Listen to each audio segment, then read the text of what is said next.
बिस्मिल्लाहिर्रहमानिर्रहीम। Topic electricity के part 2 के साथ मैं दानियाल आरिफ एक दफ़ा फिर आपके सामने हाज़िर हूँ और आज हम इंशाल्लाह सेमीकंडक्टर, उसके बाद डोपिंग और एन टाइप और पी टाइप को इंशाल्लाह सही तरीके से कवर करेंगे कि आखिर n type p type semiconductor क्या होते हैं। लास्ट टॉपिक में हमने सेमीकंडक्टर का ब्रीफली सा डिस्कशन किया था। आज हम सेमीकंडक्टर को अच्छी तरीके से समझेंगे और उसके बाद मैं आपको बताऊंगा डोपिंग क्या चीज़ होती है और फिर एन टाइप और पी टाइप सेमीकंडक्टर क्या होते हैं। अक्सर एमसीक्यूज़ में या टेस्ट वगैरह में आपसे पूछा जाता है कि एन टाइप और पी टाइप सेमीकंडक्टर क्या होते हैं, या फिर कोई निशानी बताकर आपसे ये पूछा जाता है कि बताइए कि ये फ़लाँ सेमीकंडक्टर जो है वो एन टाइप है या फिर पी टाइप है। ओके जो ये लेक्चर जो स्टूडेंट्स या जो भी व्यूअर ये लेक्चर डायरेक्टली अगर देख रहे हैं तो उनसे मेरी गुजारिश है कि वो इसका पार्ट 1 ज़रूर देखें, क्योंकि पार्ट 1 देखे बगैर आपको सेमीकंडक्टर का कॉन्सेप्ट जो है वो क्लियर नहीं हो सकेगा। बढ़ते हैं टॉपिक की जानिब। तो जब सेमीकंडक्टर की बात करें तो मैं ये सोचते हुए कि आपको मालूम है कि फॉरवर्डन गैप क्या होता है, कंडक्शन बैंड क्या होता है और वैलेंस बैंड क्या होता है, ये सोचते हुए मैं आपको यहाँ पर डायरेक्टली बताने लगा हूँ कि सेमीकंडक्टर के अंदर जो फॉरवर्डन गैप होता है वो इंसुलेटर से जो है वो थोड़ा छोटा और कंडक्टर से बड़ा होता है, बिकॉज कंडक्टर में तो फॉरवर्डन गैप होता ही नहीं है। ठीक है, जब हमने इंसुलेटर की बात की थी तो उसमें करीब 6 इलेक्ट्रॉन वोल्ट का जो है हमारे पास गैप था, लेकिन जब सेमीकंडक्टर की बात करते हैं तो इसमें जो इलेक्ट्रॉन जो फॉरवर्डन गैप होता है वो सिर्फ 1 इलेक्ट्रॉन वोल्ट के बराबर रह जाता है, ईजी के बराबर रह जाता है। तो डेट्स वाई ये जो है इनको हम ना इंसुलेटर कहते हैं ना कंडक्टर कहते हैं, बल्कि ये बन जाते हैं सेमी कंडक्टर, बिकॉज इनका फॉरवर्डन गैप काफ़ी कम होता है मुकाबला इंसुलेटर के। और लेकिन होता भी है क्योंकि कंडक्टर होता तो इसमें फॉरवर्डन बैंड गैप होता ही नहीं। तो डेट्स वाई ये जो है हमारा क्या हो जाता है सेमी कंडक्टर, यानी कि कंडक्टर की आधी हालत। डेट्स वाई इसको कहते हैं हम सेमी कंडक्टर। इनके दरमियान फॉरवर्डन गैप होता है वो 1 इलेक्ट्रॉन वोल्ट का होता है, यानी कि वैलेंस बैंड से इलेक्ट्रॉन को उछलकर कंडक्शन बैंड में जाने के लिए जो फासला है यहाँ पर वो है 1 इलेक्ट्रॉन वोल्ट का। इसको फॉरवर्डन गैप कहते हैं। इलेक्ट्रॉन्स जब भी ट्रैवल कर सकते हैं जब वो वैलेंस बैंड से जंप लगाकर कंडक्शन बैंड में जा सकें। अच्छा, ये जो मटेरियल्स होते हैं इनको इतनी एनर्जी जो है वो हीट जो रूम टेम्परेचर पे जो हीट होती है वो उनको इतनी एनर्जी दे देती है कि वो रूम टेम्परेचर पर ही जो वैलेंस बैंड के इलेक्ट्रॉन होते हैं वो आराम से कंडक्शन बैंड में जा सकते हैं। इसलिए ये रूम टेम्परेचर पर भी आसानी के साथ जो है वो कंडक्शन करने के काबिल होते हैं। दोबारा बताने लगूँ कि ये जो सेमीकंडक्टर है इनका जो वैलेंस बैंड और कंडक्शन बैंड के दरमियान गैप होता है, इस गैप की इतना ज़्यादा डिफरेंस नहीं होता। डेट्स वाई जो रूम टेम्परेचर पर यानी कि 25, 26, 29 या 24 जो भी रूम टेम्परेचर हमारा होता है नॉर्मल, वो उस वक्त का टेम्परेचर भी उसको इतनी हीट या इतनी एनर्जी प्रोवाइड कर देता है कि वहाँ से वैलेंस बैंड जो सेमीकंडक्टर के वैलेंस बैंड के इलेक्ट्रॉन होते हैं वो चलकर कंडक्शन बैंड में चले जाते हैं। डेट्स वाई सेमीकंडक्टर जो है वो रूम टेम्परेचर पर भी कंडक्शन करवा सकते हैं। नेक्स्ट इस आपको मैं कुछ बताऊंगा कुछ कॉमन सेमीकंडक्टर्स जैसे कि silicon, germanium, gallium, arsenic, indium, antimonite, cadmium और कैडमियम सल्फाइड, ये कुछ कॉमन सेमीकंडक्टर्स हैं।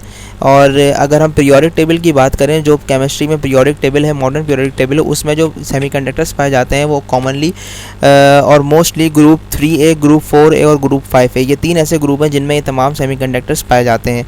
1, 2, 3, 4, 5, 6, 7, 8, इसके अलावा भी 1-2 और हैं, लेकिन ये 8 जो है वो बहुत मोस्ट कॉमन सेमीकंडक्टर्स हैं। डेट्स वाई मैंने आपको इनके बारे में बताया। तो याद रखिएगा ग्रुप 3A, 4A, 5A ये ऐसे ग्रुप्स हैं पीरियोडिक टेबल के जिसमें मोस्टली जो है सेमीकंडक्टर्स पाए जाते हैं। सबसे पहले बात करेंगे हम सिलिकॉन की, जो कि बहुत वाइडली अवेलेबल सेमीकंडक्टर है, यानी कि बहुत ज़्यादा मिकदार में पाया जाने वाला वो वाहिद सेमीकंडक्टर है जिसका नाम है सिलिकॉन। सिलिकॉन की अगर हम स्ट्रक्चर देखें तो इसका जो एटॉमिक मास होता है वो 28 होता है, जबकि इसका एटॉमिक नंबर जो है वो 14 होता है। एटॉमिक नंबर का मतलब होता है कि इसके अंदर प्रोटॉन कितने हैं, और प्रोटॉन का मतलब होता है अगर न्यूट्रल एटम है तो इसके अंदर इलेक्ट्रॉन कितने हैं। तो ये प्रोटॉन, इलेक्ट्रॉन, न्यूट्रॉन, इसके ऊपर कंप्लीट मैंने लेक्चर अपलोड करवाया हुआ है। इसमें आपको जाना पड़ेगा प्लेलिस्ट केमिस्ट्री लेक्चर्स में।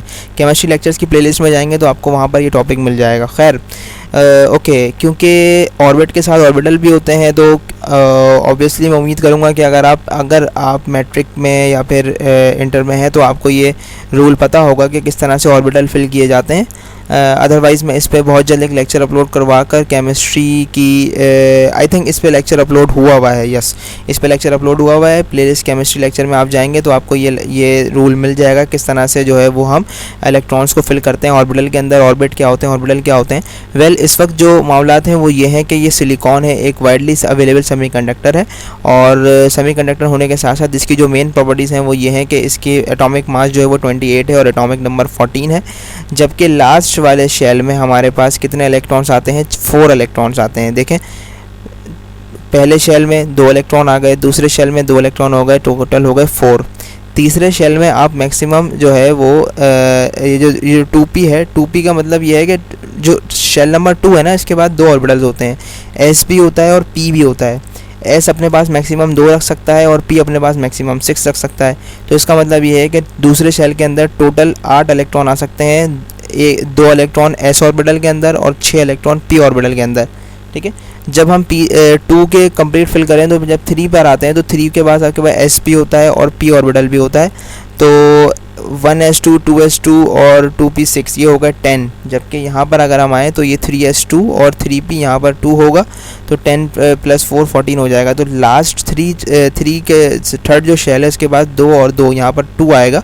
ठीक है ना, let me here mark control, okay yes.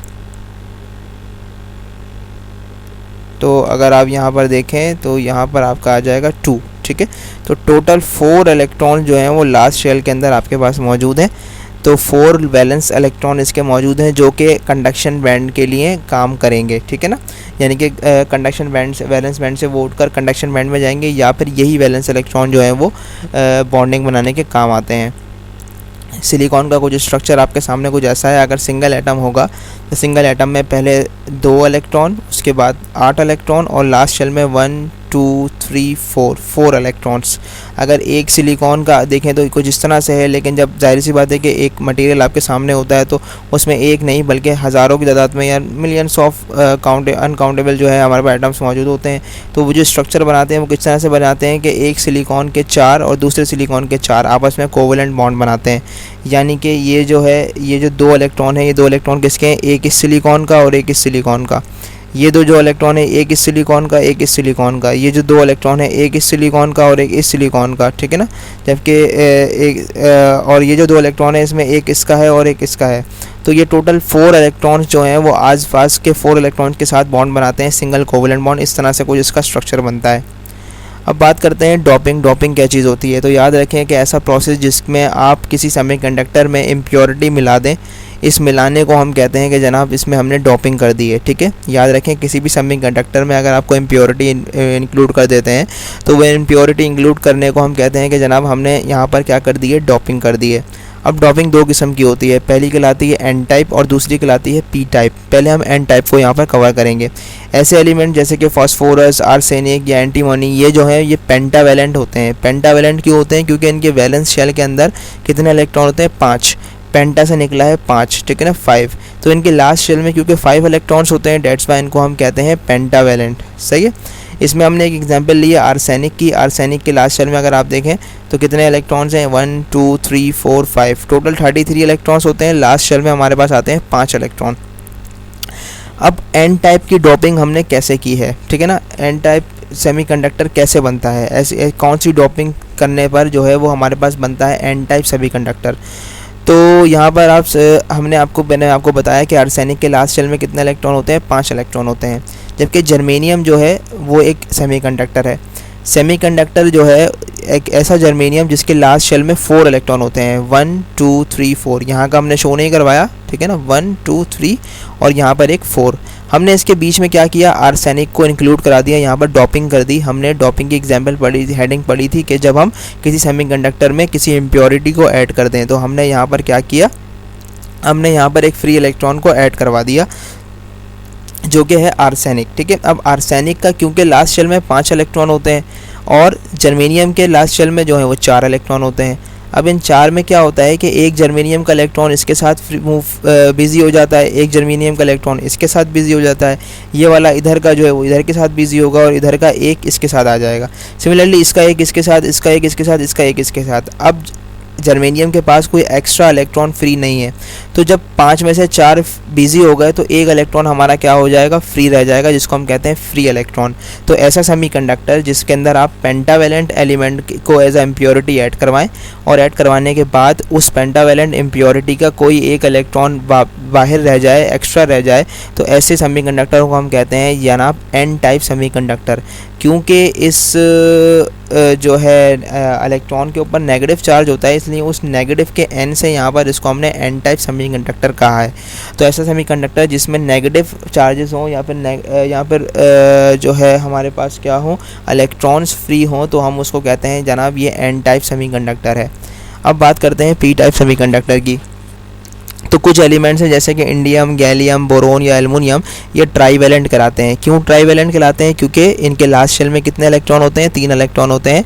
Let's suppose boron जिसका एटॉमिक मास 5 है, तो इसके लास्ट शेल में कितने इलेक्ट्रॉन है आपके पास? 1 2 3। एटॉमिक मास नहीं, सॉरी, एटॉमिक नंबर 5 है, तो डेट्स वाई इसके लास्ट शेल में कितने इलेक्ट्रॉन है?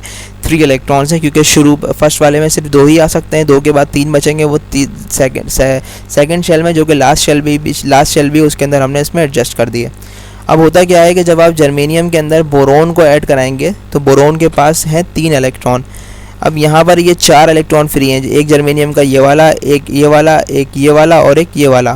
3 इलेक्ट्रॉन इसके साथ और इसके साथ बिजी हो गए, बॉन्ड बना लिया, लेकिन ये जो जर्मेनियम का एक इलेक्ट्रॉन था वो अकेला रह गया। उसकी वजह से यहाँ पर एक होल बन जाएगा, ठीक है ना, एक खला बन जाएगी, जिसकी वजह जहाँ पर इलेक्ट्रॉन ना होने की वजह से क्या हो जाएगा? एक होल बन जाएगा, एक खला बन जाएगी। इस फ्री होल के आ जाने की वजह से जो सेमीकंडक्टर कहलाता है उसको कहते हैं हम पी टाइप सेमीकंडक्टर। ओके, उम्मीद करता हूँ कि कंडक्टर्स, इंसुलेटर, सेमीकंडक्टर और doping, p type, n type, ये तीनों चीज़ आपको अच्छे समझ में आ जाएंगी। इससे रिलेटेड कोई भी आपका सवाल हो तो आप ज़रूर कमेंट में मुझसे पूछिएगा। नेक्स्ट लेक्चर तक के लिए अल्लाह।